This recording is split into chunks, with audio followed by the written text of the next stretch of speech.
আমার বাবা নাকি গান গায়, আমি গান গায় নাকি ভোট নেই, আমার নাকি নর্তকী, আমি নাকি অমুক তমুক কত কথা বলেছে গতকাল সেই ওই মঞ্চে। আমার লজ্জা হয়, ঘৃণা হয় আপনার কথা। রাজু সাহেব, একটা কথা বলি, মনে রাখেন, অহংকার করতে চাই না। শিবলি সাদিকের পা যেখানে যাবে আপনার মাথা সেখানে ঢুকতে পারবে না। আমি বড় আলী করতে চাই না। আমি খুব সামান্য মানুষ, ক্ষুদ্র মানুষ।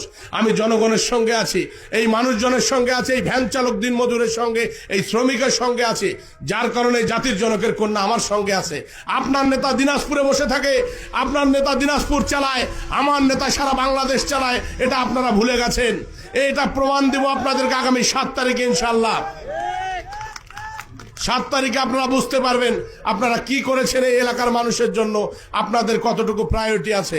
বড় বড় লেকচার দিচ্ছেন, 75% ভোট দিবেন। আমারও দেখার কথা আছে এই 10 বছরে এই জনগণের জন্য যা করেছি, নিশ্চয়ই জনগণ আমাকে নিরাশ করবে না। আমি আপনাদের উপর আস্থা রাখি, আপনাদের উপর বিশ্বাস রাখি, আপনাদের জন্যই রাজনীতি করছি। আমার আপনাদের দোয়ায় সবকিছু আছে, কিন্তু আমার শুধু মানুষের ভালোবাসার কমতি।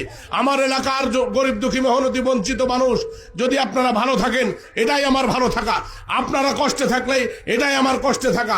আমি ঢাকা শহরে গিয়ে রাত্রিবেলা পৌঁছেছিলাম, ভোরবেলা উঠে শুনি ঘূর্ণিঝড়ে আমার এলাকার প্রায় 200-300 পরিবার ক্ষতিগ্রস্ত হয়েছেন।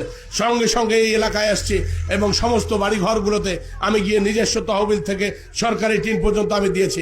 কোথায় ট্রাক মার্কাকে তো দেখি নাই। করোনার সময় এই সমস্ত 4টি উপজেলাতে আমার ব্যক্তিগত তহবিল থেকে 62,000 পরিবারকে আমরা 3 বার খাদ্য দিয়েছি। কোথায় ট্রাক মার্কাকে তো দেখি নাই। রাজু সাহেব, আপনি আমার কথা বলতে বলতে 9 বছর মুখে ফেপনা তুলছেন মানুষের কাছে। এই 6 দিনতে আসে নিজের চরিত্র পরিবর্তন করতেছেন। মানুষকে এতই বোকা মনে করেন আপনারা, এত আবাল মনে করেন মানুষকে, যে আপনি যা বলবেন তাই মানুষ এখানকার বিশ্বাস করে নেবে। আজকে শ্রমিক যারা ঐক্য পরিষদের এখানে যারা আয়োজন করেছেন, আমি ধন্যবাদ এবং কৃতজ্ঞতা জানাই। এই মানুষের উপস্থিতি, এই মা বোনদের এখানকার জমায়েত বলে দেয় আপনাদের অনুভবে কি আছে। সর্বোপরি একটি কথা বলতে চাই, যে প্রতীক, যে মানুষটি আমাদের স্বাধীনতা নিয়ে এসে দিয়েছে, আমি সেই স্বাধীনতার প্রতীকের প্রতিনিধিত্ব করছি এখানে দাঁড়িয়ে।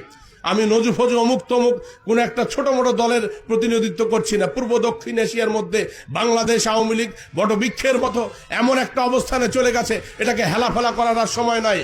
হয় পাকিস্তানি প্রেতাত্মারাই বাংলাদেশে থাকবে, হয় বেঈমানিরা থাকবে, না হলে মুক্তিযুদ্ধের সপক্ষের সাক্ষী এই শান্তিপ্রিয় মানুষগুলো বাংলাদেশে থাকবে। সেই যুদ্ধে লিপ্ত হয়েছে আমরা। নির্বাচন শুধুমাত্র আমাদের নির্বাচন নয়, এই নির্বাচনে প্রমাণ করতে হবে আমরা থাকবো না বঙ্গবন্ধুর খুনিরা এই বাংলাদেশে থাকবে, আমরা থাকবো না ওই মুস্তাকেরাই বাংলাদেশে থাকবে। আমরা এই বিরামপুটের মাটিতে সাধারণ মানুষের জন্য, উন্নয়নের জন্য কাজ করব, না এই কয়েকটা দালালি করে আবারও বিরামপুরকে লুটপাট করবে। এই সিদ্ধান্ত আপনাদের উপরে ছেড়ে দিয়ে আপনাদের প্রত্যেকের মঙ্গল কামনায় আমার কথা এখানে শেষ করছি। আসসালামু আলাইকুম, আদাব। জয় বাংলা, জয় বঙ্গবন্ধু, জয় হোক মেহনতি মানুষের জননেত্রী শেখ হাসিনার নেতৃত্বে। ধন্যবাদ সবাইকে।